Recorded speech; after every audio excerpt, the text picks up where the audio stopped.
after the S&P being down for the majority of the day, the S&P ended up closing higher. The S&P ended up 14.5 points, up 0.27%.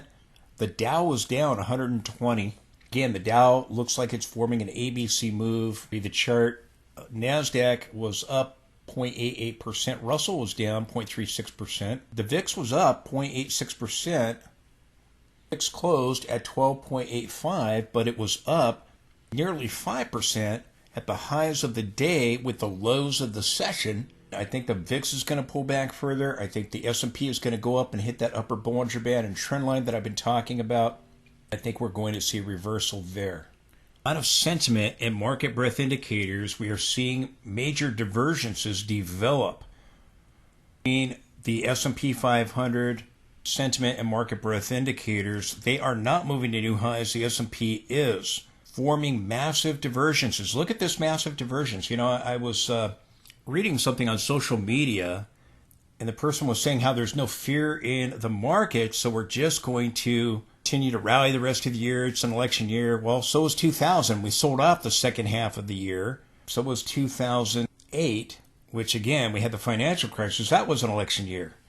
Well, it's an election year, so we're going to just keep going in the market. The problem is that fear is creating a divergence with the S&P 500. In this more recent price action, we're getting this divergence here, and maybe right here, right now, maybe it's not quite done yet if we see it turn back up a little higher here in the week. But again, divergences often form, and that's what we have here. We had this large divergence end up giving us this push higher, and one more in the recent, I didn't get that right there, in the more recent price action there, something like that right here, right now. But again, you have this larger divergence that is developing here as the S&P is going higher, but the fear greed is not.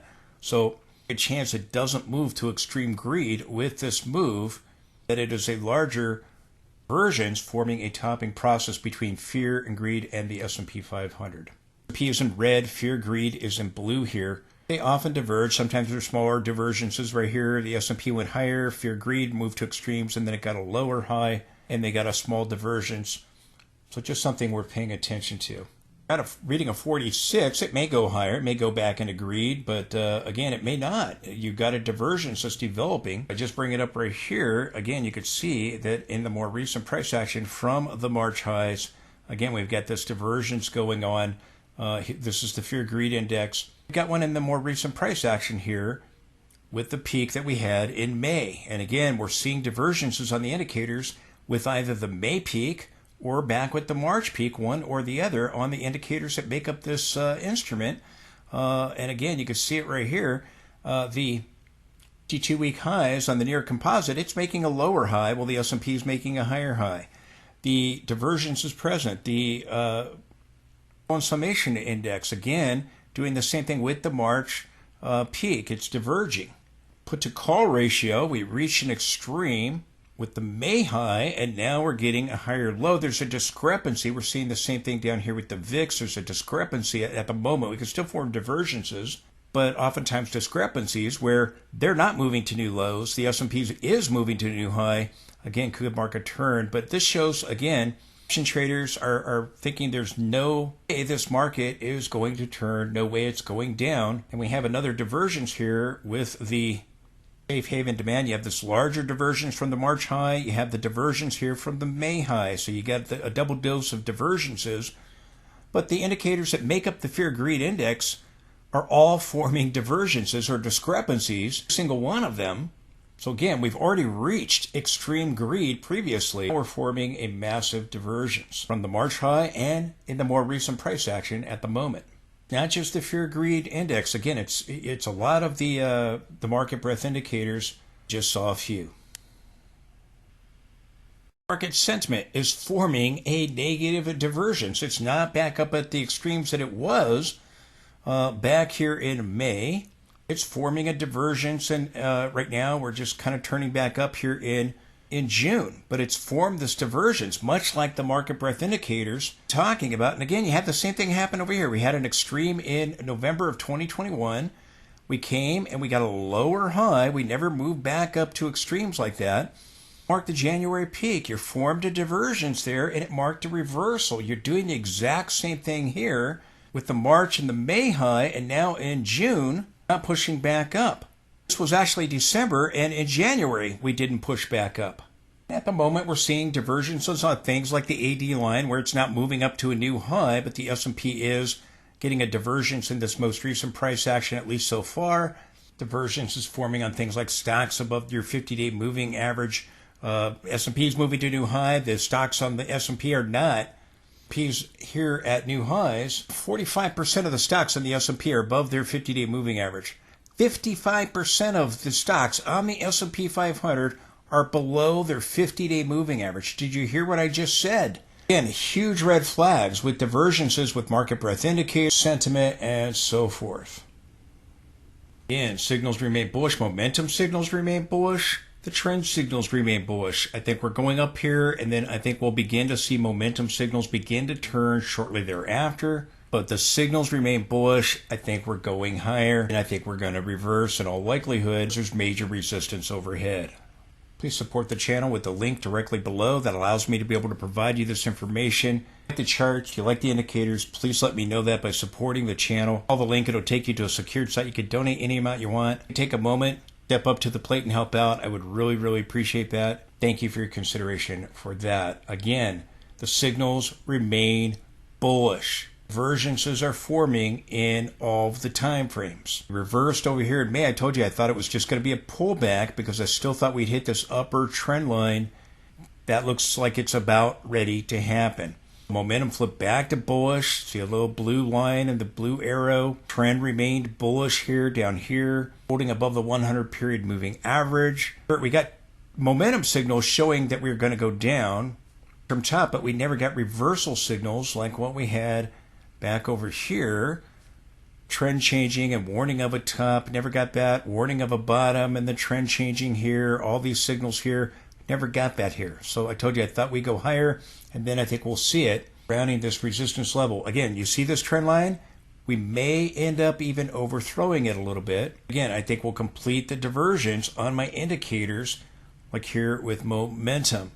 Start to turn like we did over here, it's going to be validated with momentum going negative and the divergence that ended up developing there at the April 1st high. And I think I said March earlier. Again, the NASDAQ and the Dow peaked in March right there. S&P went 3 points higher and peaked right here, 3 points above that high on April 1st. A little April Fool's rally going to higher levels, and then we turned. So signals remain bullish. As long as things remain green, we can go higher. My guess is that we're going to hit resistance and start seeing things turn red. The first thing that will turn red is momentum. The momentum line will be the first in all likelihood, and then the bars will turn red. See sell signals immediately or shortly thereafter if we do start to turn, but I do think we go higher, and again, we may overthrow, listen carefully, we may overthrow the trend line. Get a big topping tail. That's exactly what Bitcoin did when it hit the peak in March.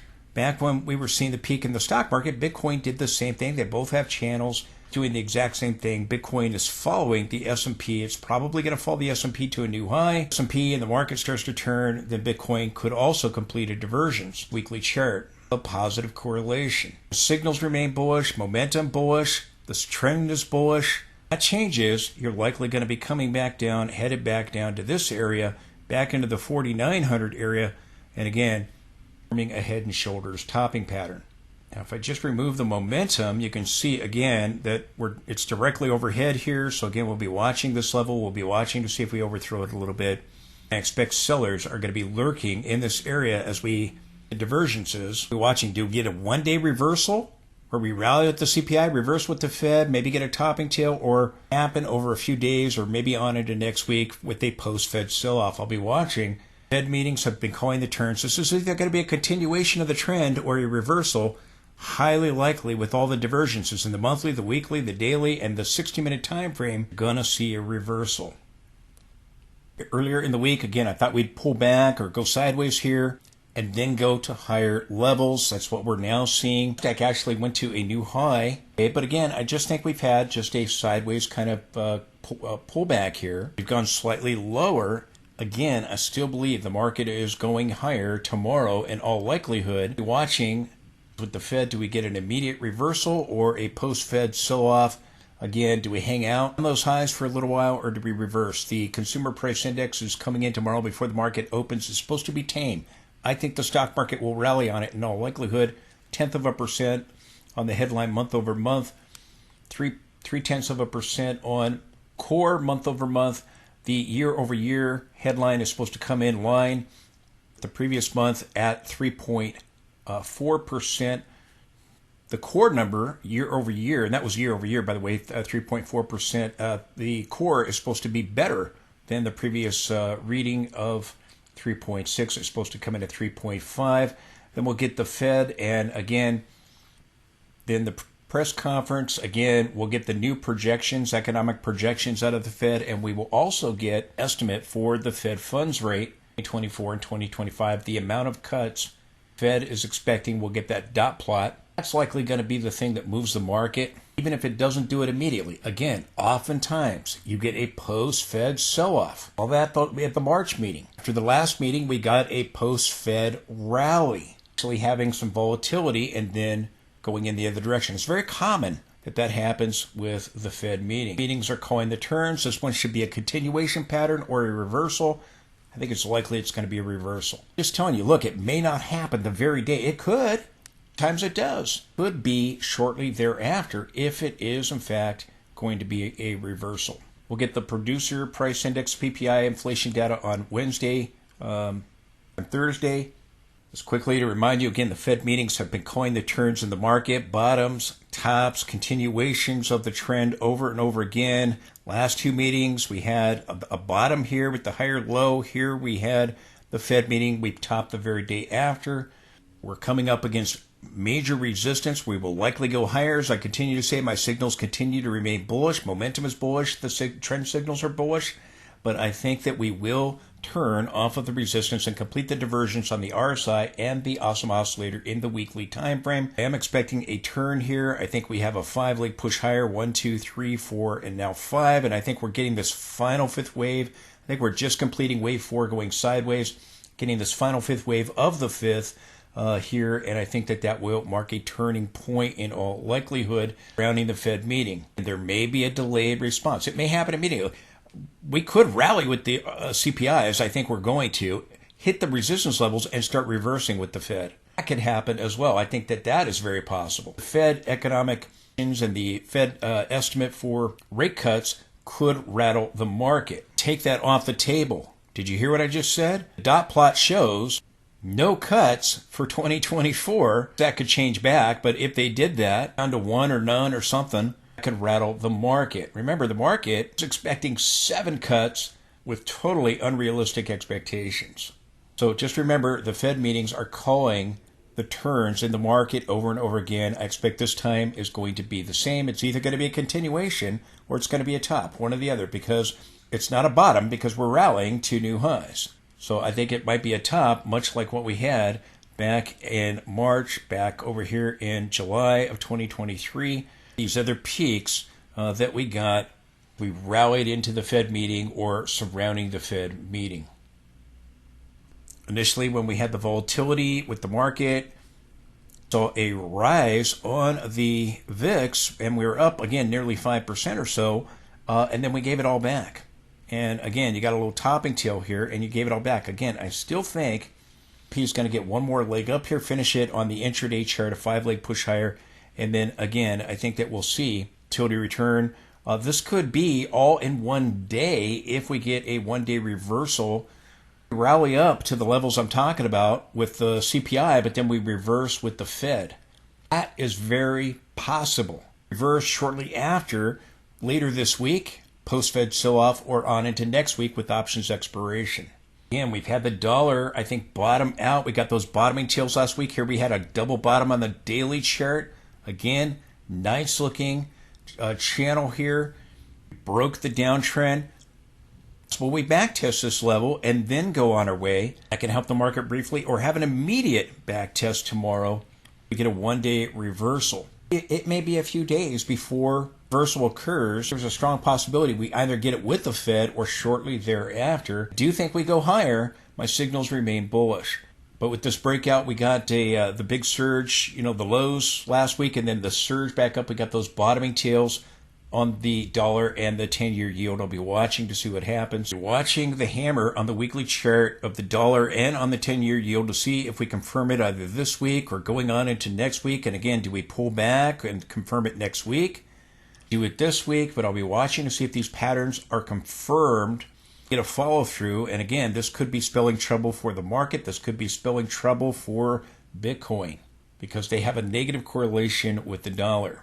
As the dollar pulled back, the market rallied. And again, if we're turning here, that means that we could see a possible turn in the S&P very soon. 10-year yield got the same candlestick, but it's going back down. Again, I talked about possibly testing these levels, both bouncing surrounding our 50-week moving averages. And again, I'll be watching the bottoming tails to see what becomes of them. Do they mark a bottom? It could be that we try to rally with the CPI, but so off maybe immediately with the Fed, or a delayed reaction, again, selling off at the Fed after the Fed meeting. Days later or the following week. Earlier in the week, I talked about the market correcting and going higher because, again, I think we had a wave 4 as I talked about on the 60-minute chart. I'll show you that. Here's the Dow, though. Look, the Dow has a double top. Okay, if it has a double top, I'm going to be looking for the Dow to play catch up and get a big move. We had a positive gain today, and the S&P, NASDAQ, the Dow was down. And again, it recovered. It got a bottoming tail here. I think, again, you have an ABC move that I think is going to take us up to the 61.20 Fibonacci or on into the golden pocket, maybe as high as the 78.6 Fibonacci. I'm looking for a three-way move here, and then I think that can conclude counter trend on the Dow if it stops making new highs, if signals start turning back to bearish surrounding the golden pocket area, either the 61.8 fib or on into the golden pocket. So again, just what I'm thinking here, the Dow's come back to fill the gap from May 3rd over here.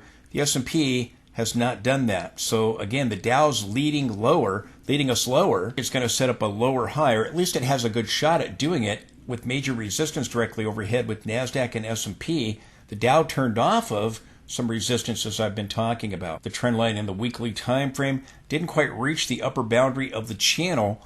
Still could do that, but I think that there's a good chance S&P turns off resistance, that the Dow sets up a lower high, and then you have a possible double top with the confirmation line here at the April low.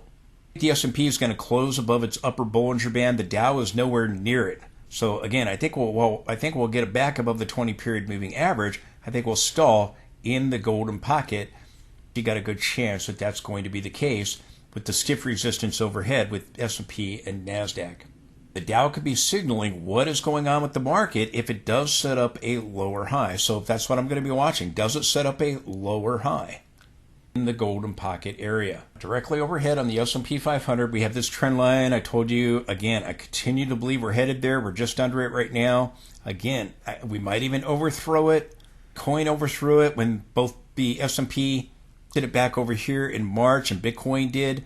Again, Bitcoin overthrew it. The S&P turned off of it. We may overthrow it. We don't have to, but again, I'll be looking for a rally that will come up to this area, turn.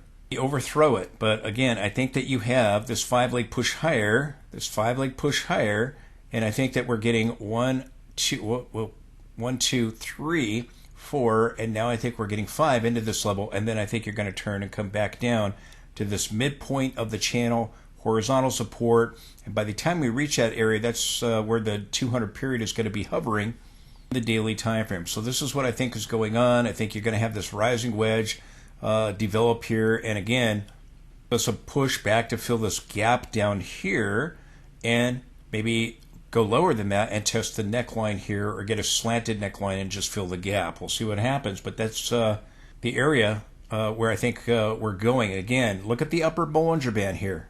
Again, I think we're going to surge above that upper band, so maybe even overthrow the upper boundary here. I think we will close above it, and we can go higher and still get some kind of sell off with the Fed, or maybe we rally with the CPI and the Fed, and again, off after in a post-Fed sell-off. But I am looking for a turn here. Let me just say this. You don't have to close above the upper band and get a good push above it. Actually, there, that's still possible. It's still very possible that we get a close above that upper band, as I've been talking about. Possible head and shoulders here. Look at the NASDAQ, same thing. You got the trend line directly overhead. We closed above the upper Bollinger Band, new high here today on the NASDAQ 100. S&P might have did it by a point or two. I didn't look at the headline there. Compare the intraday high from the close. But again, we're expecting a push above the upper band there for S&P. NASDAQ's already doing it. I think NASDAQ's going to come up, slam up into this trend line, maybe even overthrow it a bit. And then I think you're going to be headed back down over here. Again, you've got the same thing, the 1, 2, 3, 4, and 5. And I think we're in this final fifth wave here, the fifth of the fifth. And I think we're going to slam up into this area. We may overthrow it. And Bitcoin did when it hit the trend line back over in this area. Then I think we're going to come back down and again come back down to this low right here. We had dropped over 8%. This will be bigger. I think this could take us into the July September meeting, more likely the July meeting. Maybe get a summer sell-off. We'll see what happens, but major resistance directly overhead here. The NASDAQ daily chart here.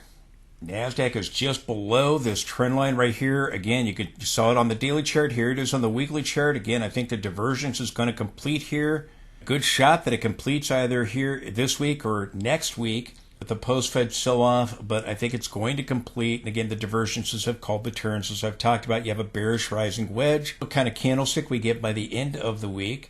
We can rally up to this trend line and then begin to turn off of it for the weekends or the very day, get a one-day reversal with the Fed and the CPI data. S&P is directly below that trend line. Again, maybe we overthrow it, but again, I think you're going to complete this divergence here, and then I think you're going to see a reversal. Resistance at this area also in the monthly time frame, long term, from the trend lines from 2007 and 2000, and I just recently turned off that trend line going back from 1899, 125-year-old trend line, as I've shown you previously. Indicators are forming divergences. Clearly, we're going to a new high, making a lower high here. Same thing with the MACD. As we have this divergence on the RSI on the weekly, again, we had the same divergence over here if we zoom out over at the 2022 top. But you had a very similar divergence form on the MACD back then. But here, take a look at the NAAIM exposure index, which again shows what the exposure is for active money managers. And again, it's formed a divergence, and we've come off that level. And again, it looks identical to what we had over here, as we've talked about. S&P's moving to new highs, but it's making a lower high. It's a huge sign because it's showing that active money managers are all in. Already seen distribution. The March peak, we're likely about to see it here very soon. Divergence is forming. Recently, again, I told you we are going to get a pullback and likely then move to new highs. And we're now seeing that happen. We've got another new closing high today. On the 60-minute chart, we had this divergence that gave us this pullback. We had that form last week, and I told you again we could see pullback and then a rebound. It formed a little bull flag by the end of today, by the session, broke out. And so again, get back tested, we keep going. Maybe we just keep going. We'll see if we gap higher with futures tomorrow because we're going to get the CPI before the market opens. I think we're headed higher, and then again, we'll see what happens. I think you're going to form another reference point of divergence here, which again is already happening with our new closing high right here. But I think you're going to define it a little bit more, and then I think we're going to turn. Divergence gave us a pullback. This divergence, multiple point divergence, and the one that's forming in the weekly time frame that are forming on the daily charts will likely give us a reversal. I told you that on the 60-minute chart, I think we have a 5-leg push higher. I think we have 1, 2, 3, 4, and then I think we have 1, 2, 3, 4, and now we're getting 5. And I think we've got like the 1 and 2 today of that. I think we're in wave 3 in all likelihood, and I think we're going to go higher. And again, we're likely going to go up to that trend line on the weekly chart and maybe overthrow it. We'll see how high we go, but then I think we're going to reversal. Maybe the reversal happens with the Fed. Maybe it's shortly after. Maybe we rally with both. We'll see what happens. Watching to see if the momentum signals flip. If the momentum signals begin to flip to bearish, rally with the CPI and sell off with the Fed. One-day reversal bar like a topping tail. And it could mark a top the day of the Fed meeting. Certainly possible. Rule out a post-Fed sell-off. A sell-off with the Fed. That doesn't necessarily mean the very day. It could happen the following couple days or the following week. That in March, see what happens with the Fed and with the CPI. My guess again is that we keep going higher, but then I think we're going to turn here resistance directly overhead as I've been showing you. I think we've got this 5-leg push higher, and I think it's coming to a conclusion here. I think we're going to go a little bit higher, and it'll probably look like this wave 1 here, something like that by the time it's done, and then I think you're going to turn. So we'll see what happens. We complete it tomorrow or shortly thereafter before the week ends. But be watching for this divergence to complete here in the more recent price action. And again, to be watching are these highs right here could be pointing next high. But listen carefully. Again, we can easily overthrow this area and then go. But again, I'm looking for the trend line to be tested or either overthrown in the time frame. This trend line right here is just a reference point area in that general area. Be forming a large rising wedge. This angle and this peak marks a reversal. As I've been saying, I think this divergence will complete the divergence in the weekly time frame. So I have potential divergences in play that may or may not be done. And again, we don't have to form a divergence here, but we very well could. But even if the RSI moves slightly higher, you can get a Class B divergences where you have two equal peaks on the indicator, but price goes higher. You may not get it. We may just move to a new high. Remember, at the July 2023 high, there was no divergence in the daily time frame. You got one in the weekly time frame, but not in the daily time frame. You don't have to, but here's the bull flag I'm talking about. We broke out of it. Again, I think we could come up here and you get this rising wedge. Talking about on the 60-minute chart, and then I think we can turn back down. I think the divergence is almost done, but like I said, I think we go higher, and again, towards the trend line in the weekly time frame, which is just a little bit higher, and again, maybe up to this area. Here I've drawn the trend line excluding the shadow, and that could be an area where we reach right there tomorrow. We could try to reach that level. But I think you've got this head and shoulders. I think the Dow's got a possible double top in play. I think this divergence will give us reversal off of the weekly resistance as I've talked about. And then again, I think we're headed down here. We'll see what happens. But you've got major resistance directly overhead. I believe we're going higher. My signals remain bullish. Now it looks like the RSI on NASDAQ is pushing a little bit higher. Again, NASDAQ new closing high right here. And again, rally is up 0.71% today, up 135 points. Same divergence here, even though the RSI is moving slightly higher, which again, we have two equal peaks there, and then price going higher, a Class B divergence, but you might still get this divergence right here on the MACD and have it end up rolling over here, and starting to roll over or rolling over before the week ends. We'll be watching. And again, just a speculation, rising wedge right here. I'll connect the dots whenever we peak. Maybe we get a topping tail tomorrow and we can connect this point with this point.